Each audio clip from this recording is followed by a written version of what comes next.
The visuals, open with extreme close-ups of ice crystals forming on a rusted chain-link fence. The sound of a high-performance engine screaming, then fading. We see Luna, in her blue and yellow outfit, huddled in the snow, looking small and fragile. The dialogue/narrative. In this city, the cold is a predator. It doesn't care if your father is a king or a pauper. It only smells weakness. The action. Sienna enters the frame. She isn't a hero in shining armor. She's a woman in a thin gray t-shirt and ripped jeans, looking like she hasn't eaten in days. The silent sacrifice occurs when she peels off her only jacket, her last defense against the scalpel, and drapes it over Luna. She doesn't say much. She just acts. The cliffhanger. Sienna disappears into the whiteout, shivering violently, leaving the audience wondering if she will even survive the walk home. This is the critical turning point where the Mafia king is introduced. To maintain the professional scripting style, this chapter focuses on the stark contrast between Matteo's immense power and the humble, selfless act that saved his world. The king's fury tone, cold, clinical, and simmering with suppressed violence, pacing, slow and methodical, like a predator stalking. The scene, St. Jude's emergency wing. The hospital hallway doesn't just go quiet when Matteo Vitale enters. It goes dead. He moves with a calculated calmness, his expensive Italian leather shoes clicking rhythmically against the linoleum. Behind him, a phalanx of men in black suits move like a shadow. He stops at the glass doors of the ICU. His eyes, usually as hard as flint, flicker with a rare, agonizing vulnerability when they land on Luna. The Discovery Luna is asleep, her face pale against the white hospital sheets. But she isn't wrapped in a sterile hospital blanket. Over her small frame lies a faded, oversized gray jacket. Matteo reaches out, his large, calloused hand touching the cheap fabric. The sensory detail. The jacket smells of wood smoke, cheap detergent, and the biting metallic scent of the storm. It's thin, dangerously thin. Yet it's the only reason his daughter's heart is still beating. The realization. He looks at the blue and yellow cheer outfit peeking out from underneath. It's torn. He realizes that while his paid security was nowhere to be found, a stranger, someone with nothing, gave up their only protection to keep her alive. The king's fury. Unleashed, Matteo turns to his lead enforcer, Marco. His voice is a low, dangerous growl that vibrates in the small room. My daughter was left to die in a -20-degree blizzard. My men failed. Her boyfriend failed. But this... He grips the gray fabric. This belonged to a woman who chose to freeze so my daughter could live. He doesn't scream. He doesn't break things. He simply issues a command that sets the entire city's underworld into motion. Find her. I don't care if she's a ghost in the wind. Find the woman who wore this jacket. And bring me the head of the boy who made her take it off. The barefoot trail tone. Suspenseful, gritty, and somber. Pacing. Investigative and rhythmic. The scene. The abandoned industrial district. The storm has settled into a haunting hush, leaving the city buried in a thick, deceptive blanket of white. 2 black SUVs crawl through the rusted skeletons of the factory district. Marco, Matteo's most trusted tracker, steps out into the knee-deep snow. He isn't looking for a car or a person. He's looking for the impossible. The discovery of the prince. Marco shines a high-powered tactical light onto the ground near the chain-link fence where Luna was found. He freezes. The visual. There are no boot prints leading away from the site. Instead, There are small, jagged indentations in the crust of the snow. The horror. Marco kneels, brushing away the top layer of powder. He finds the shape of a human heel, then toes. They aren't prints. They are deep, frozen impressions. The dialogue. Marco speaks into his radio, his voice uncharacteristically shaken. Boss, you're not going to believe this. She didn't just give up her jacket. She gave up her shoes to wrap the girl's feet. She walked out of here barefoot. The tracking. The trail is harrowing. The enforcers follow the ghostly prints for 3 miles. They see where she stumbled against a brick wall, leaving a faint smear of blood from her frozen skin. They see where she stopped to catch her breath. The trail leads them away from the bright lights of the city and deep into the gray zone, a place where the forgotten go to disappear. The squat. The tracks end at a rusted bulkhead door leading to the basement of a condemned textile mill. The air down here is even colder than outside, smelling of damp concrete and rot. Marco and his men descend the stairs, flashlights cutting through the darkness. They expect a criminal hideout. Instead, they find a sanctuary of despair. The interior. A single candle flickers on a milk crate. A thin sheet of plastic is taped over a broken window. The sight. On a pile of old moving blankets, Sienna is curled into a ball. She is wearing only a thin, sweat-stained gray t-shirt and ripped jeans. Her feet are purple, tucked under her body for warmth. The heartbreak. Wrapped in Sienna's arms is Lily, a frail girl who looks like a porcelain doll. Sienna is shivering so violently, the floorboards rattle, but she is still whispering a song to her sister. Her voice, a dry rasp. The conflict. Sienna's eyes snap open as the tactical lights hit her. She doesn't beg. Even half dead from hypothermia, she reaches for a jagged piece of glass on the floor, shielding Lily with her body. Stay away, she croaks, her eyes wild with the instinct of a cornered animal. You're not taking her. Marco lowers his weapon and clicks off his light, speaking softly into his shoulder mic. King, we found the ghost, and she's already at the gates of hell. Send the medical team, now. Shaming the elite tone, oppressive, cold, and vengeful, pacing, slow motion tension, followed by a sudden, violent shift in power. The scene, the Ashford estate. The Ashford mansion is glowing with warmth and arrogance.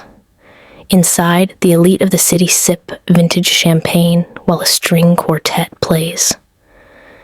Brandon Ashford stands at the center of a circle of friends, laughing as he recounts a funny story about a girl he taught a lesson to in the storm.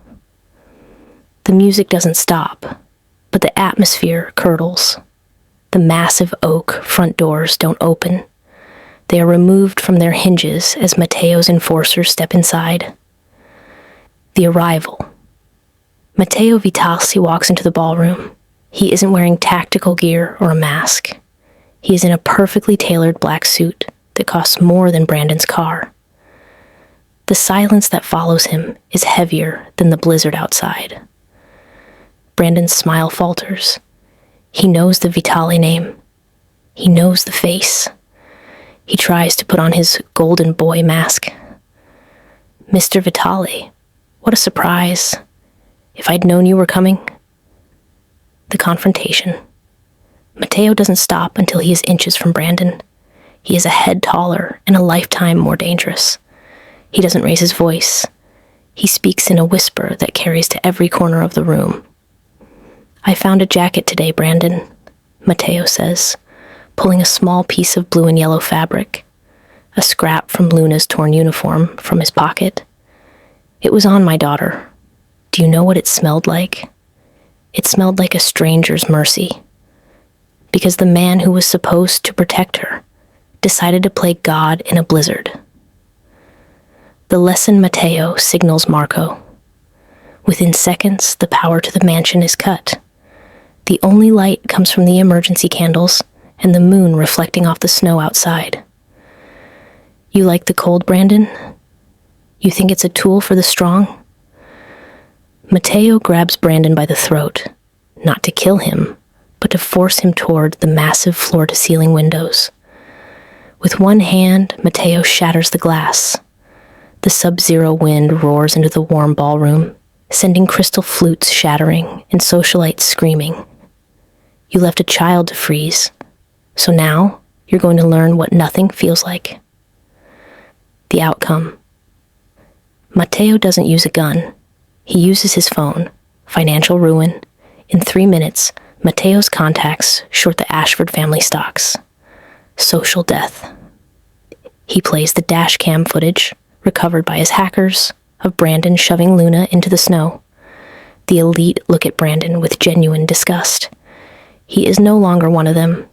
He is a liability, physical fear. Mateo leans in close. If I ever see you wearing a coat again, Brandon, even a sweater, I will consider it an insult to the woman who walked barefoot so my daughter could live. From tonight on, you live in the winter you created. The basement rescue tone. Reverent, heavy with emotion, and protective. Pacing. Slow, rhythmic, and deeply cinematic. The scene. The hollow center of the mill. The industrial basement is a tomb of ice. The only sound is the rhythmic drip of frozen pipes and the shallow, rattling breaths of 2 girls clinging to the edge of existence. Mateo descends the stairs. He is a man who has walked into war zones without flinching, but as his flashlight sweeps over the cracked concrete floor, his heart stutters. He sees the gray ghost. The site of sacrifice, Sienna is no longer fighting. She is slumped against a rusted support beam, her skin the color of marble. She has tucked her frozen purple feet under Lily, using her own body heat to keep her sister's heart beating. The visual? Sienna's hands are locked in a death grip around Lily. Even in unconsciousness, her maternal instinct is a cage of bone and iron. The detail. Mateo notices the jagged glass still clutched in Sienna's frozen fingers, a weapon she intended to use against the world until her very last second. The king kneels. Mateo's men move to assist, but he holds up a hand, stopping them. This is his debt to pay.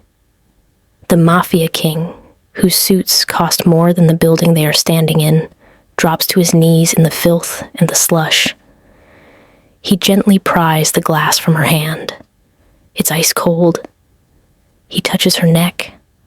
Her pulse is a thready, desperate flutter. I have you, he whispers, his voice thick with a respect he has never felt for another living soul. The world is done hurting you, Sienna Blake. The extraction Mateo doesn't let his medics take her. He slides one arm under her knees and the other behind her back. The weight. She is dangerously light, a testament to months of hunger. The contrast. As he stands, his black wool coat, thick, warm, and lined with silk, swallows her small frame. He carries her out of the basement like a treasure, his steps steady and purposeful.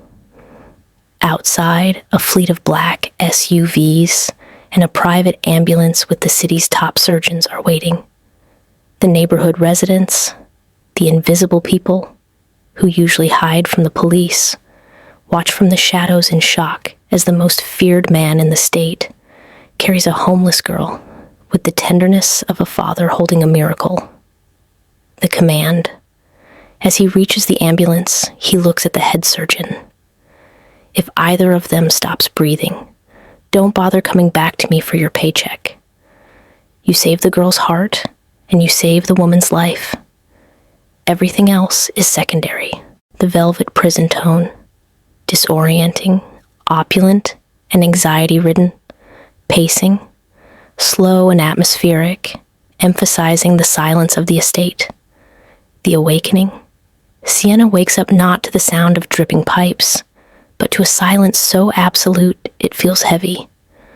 Her first instinct is to lunge for the glass shard she had in the basement, but her hand meets silk sheets, so soft they feel like a trap. The visuals, sunlight streams through massive floor-to-ceiling windows, illuminating a room of cream, gold, and mahogany. It is a gold-leafed bedroom that feels more like a museum than a home. The physicality. She tries to stand, but her feet are heavily bandaged. The pain is a sharp reminder of the miles she walked barefoot. She looks down and sees she's wearing a lace nightgown that probably costs more than her previous life's net worth. The fear of the predator, Sienna's heart hammers against her ribs. In her world, nothing is free. Who owns this? What do they want from me? She begins to hyperventilate, searching for Lily, the moment of panic. She drags herself out of bed, crawling toward the door, her bandaged feet trailing on the plush Persian rug. She expects to find a cage. Instead, she opens the door to find a silent, suit-clad guard who immediately bows his head.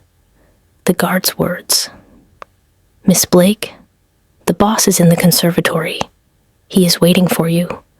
Your sister is in the room next door, under the care of 3 nurses." The confrontation with luxury Sienna limps into the next room and sees Lily.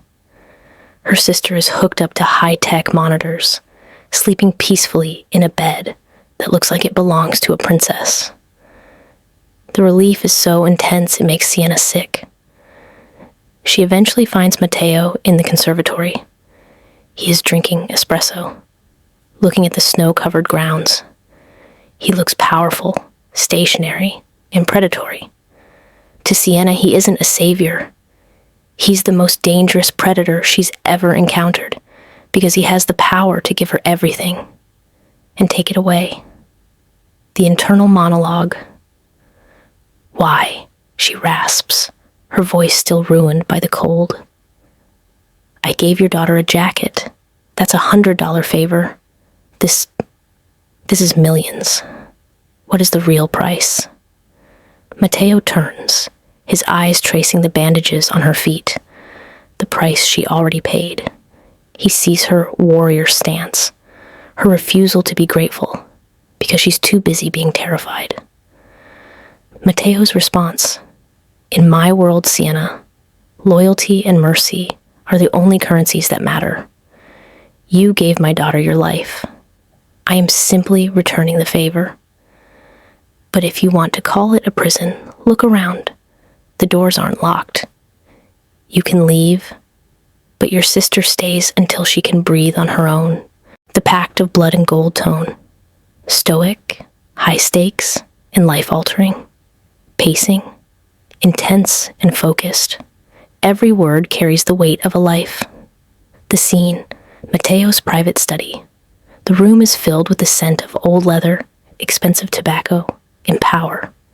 Matteo sits behind a desk carved from a single piece of obsidian. On the desk lies a thick medical file, Lily's life story and charts and failures, and a heavy fountain pen. Sienna stands across from him. She is wearing a soft cashmere sweater provided by the estate, but she wears it like armor. She refuses to sit. She is a woman who has spent her life waiting for the catch, and she knows it's coming now. The diagnosis. Matteo slides the file toward her. "Your sister has restrictive cardiomyopathy. In the public system, with your lack of permanent address, she's at the bottom of a 5-year list she won't survive for 5 months." Sienna's throat tightens. She knows this. She spent every waking hour trying to ignore that truth. "And I suppose you have a magic wand?" "I don't have magic, Sienna. I have reach," Matteo says. "I have a private donor network and a surgical team that can have a heart in this city by the weekend. But my world is built on equivalent exchange. Nothing is a gift. Everything is a contract. The deal Matteo stands and walks to the window, looking out at Luna, who is playing in the garden with a nanny.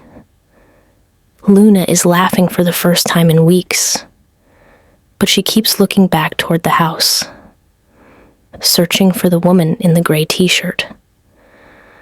My daughter is surrounded by people paid to be there.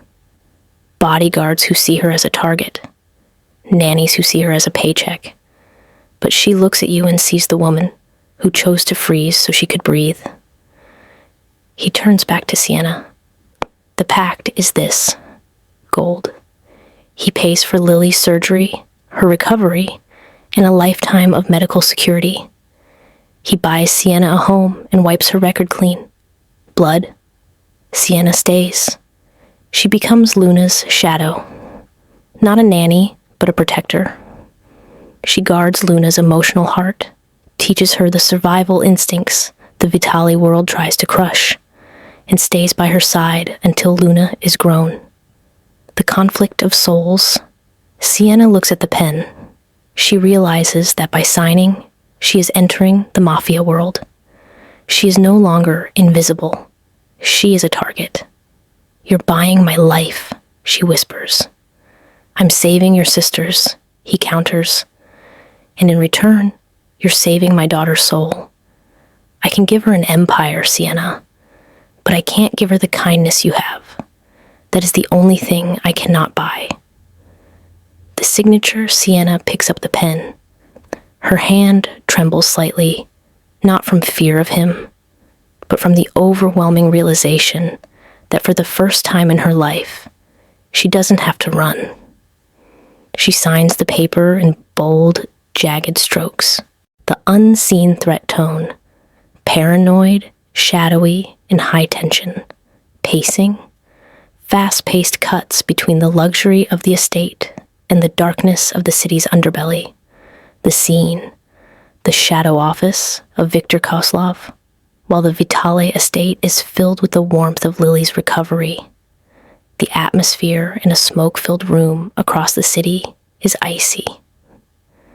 Viktor Koslov, Matteo's oldest and most ruthless rival, watches a grainy surveillance video on a wall of monitors. The footage shows Matteo carrying Sienna out of the basement. Viktor freezes the frame on Sienna's face, pale, messy blonde hair, looking fragile in Matteo's arms. The villain's insight. Viktor leans back, a cold smile spreading across his face. Matteo Vitale has spent 20 years building a fortress around his heart. No woman, no vice, no weakness. We couldn't break him because he had nothing to lose but his life. He taps the screen, right on Sienna's image. But look at how he holds her, like she's made of glass. He didn't just find a savior for his daughter. He found an Achilles' heel. Find out who this blonde nobody is. Find out where she breathes, where she sleeps, and who she loves. The infiltration. Back at the estate, Sienna is no longer the gray ghost. She is being trained. Matteo doesn't just want her to be a companion for Luna. He knows the target on her back is growing. The training. Matteo watches from the balcony as Marco teaches Sienna basic self-defense. She is fast, fueled by years of street fighting for survival, but she lacks the killer instinct of the Mafia. The romantic tension. During a session, Matteo steps in to correct her grip on a weapon. The air between them charges.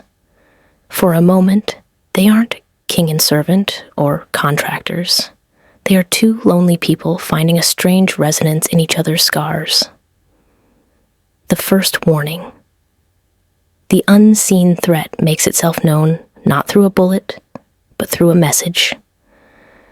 Sienna is in the estate's garden with Luna when she finds a small, dead, blue and yellow butterfly pinned to the gate. A direct reference to Luna's outfit the night of the storm. Attached is a note. A jacket can't protect you from everything. The escalation. Sienna doesn't hide the note. She takes it straight to Matteo. The king's fury from chapter 1 returns, but this time, it's darker. He realizes that by saving Sienna, he has pulled her into the line of fire. "I'm not leaving," Sienna says before he can suggest hiding her. "I signed a pact. I guard Luna's heart. I can't do that from a bunker." The shadow at the gala tone.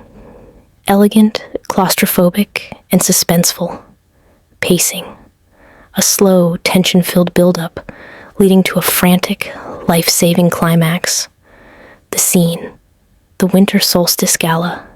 The Vitale estate is hosting the most prestigious event of the year. The ballroom is a sea of diamonds, black ties, and hidden weapons.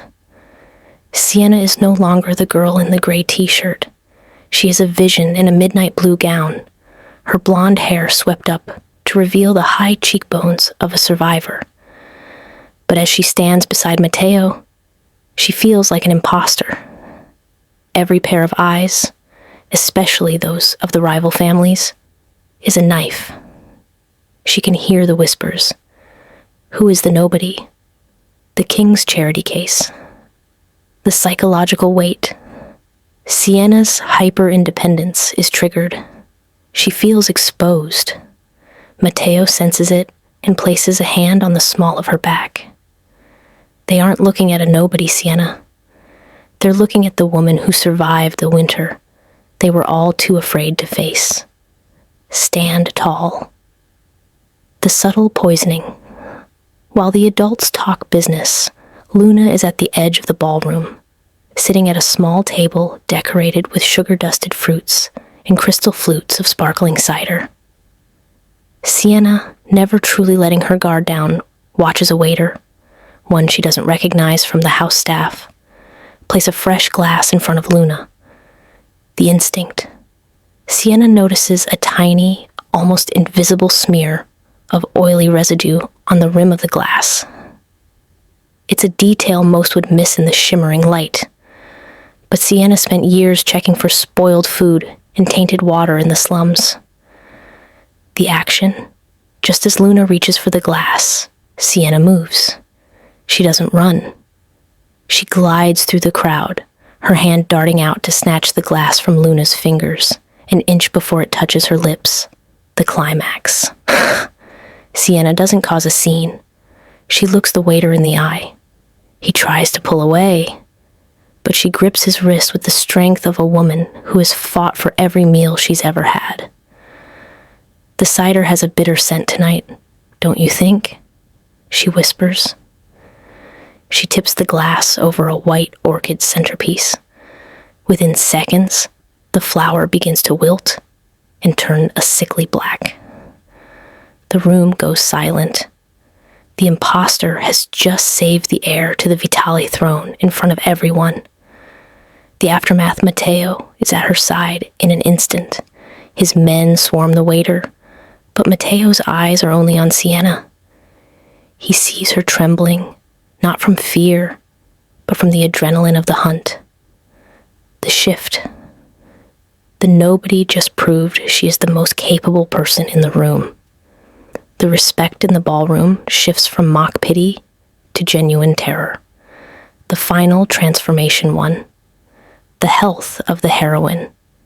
The chapter opens not with a hospital room, but with the sensory details of vitality. Lily is no longer a fragile figure defined by her illness. Whether it's the color returning to her cheeks or the strength in her stride as she walks through Matteo's garden, her health is the foundation upon which their forever is built. The warmth in the title refers as much to her fever-free skin as it does to their love. 2. The ghost of the gray jacket. The gray jacket, once a symbol of Matteo's guarded nature, his armor against the world, or perhaps a relic of his darker days, is finally retired. The scene. Matteo doesn't just throw it away, he replaces it. He trades the worn, cold fabric of his past for the literal and metaphorical warmth of Lily. The gesture. To show his commitment, he might drape a new, finer coat over her shoulders, or simply let the old one fall, signaling that he no longer needs to hide his heart. 3. Peace in the aftermath. With the enemies buried, the tension that fueled the previous chapters evaporates. This isn't just a physical victory, it's a psychological one. The shadows that chased them are gone, leaving a silence that is finally peaceful, rather than predatory. The final blizzard tone, visceral, desperate, and empowering, pacing, high octane and relentless. The scene, the breach, as a massive storm, larger than the one that started it all, rolls over the city. Viktor Kozlov's syndicate strikes. They don't hit the mansion. They hit the high-security medical transport carrying Sienna and Lily back from a checkup. The transport is forced off a mountain road. Armed men swarm the vehicle. Sienna, remembering the pact of blood and gold, doesn't freeze. She grabs a medical bag, and Lily, disappearing into the whiteout of the woods just as the syndicate soldiers reach the wreckage. The king's warpath. Back at the estate, Matteo receives the alert. The king's fury is no longer a simmer. It is a forest fire. He doesn't call the police. He calls every soldier he owns. The visual, Matteo in tactical gear, standing in the command center. He looks at Marco. I don't want prisoners. I want a city that remembers what happens when you touch my family. The action. Matteo leads a fleet of snowplow-equipped SUVs into the heart of the storm, a literal army moving through the ice to find his gray ghost. Sienna's survival. In the frozen woods, the syndicate soldiers are struggling. They have expensive gear, but they don't have Sienna's history. They haven't spent winters in unheated basements. The street smarts. Sienna uses the environment. She doesn't run in a straight line. She walks backward in her own tracks to create ghost trails. She uses a thermal emergency blanket from the medical bag to mask their heat signatures from the syndicate's drones. The climax. Sienna finds a hollowed-out concrete culvert, much like the basement where Matteo found her. She hides Lily inside, but the soldiers are closing in. Instead of hiding, Sienna uses the jagged glass of a broken medical vial, a callback to her weapon in, and creates a series of tripwire distractions using medical gauze and falling snow. The turn of the tide. When the lead soldier corners her, he expects a nobody to beg. Instead, Sienna uses his own weight against him, sending him sliding down a frozen ravine. She isn't a lamb anymore. She is the lioness Matteo trained her to be. Just as the rest of the syndicate squad surrounds her, the roar of a helicopter engine breaks the silence. A spotlight cuts through the snow, revealing Matteo standing at the open door, his rifle leveled. But he doesn't need to fire. He sees Sienna standing over the incapacitated soldiers, her eyes cold as the ice, holding the line.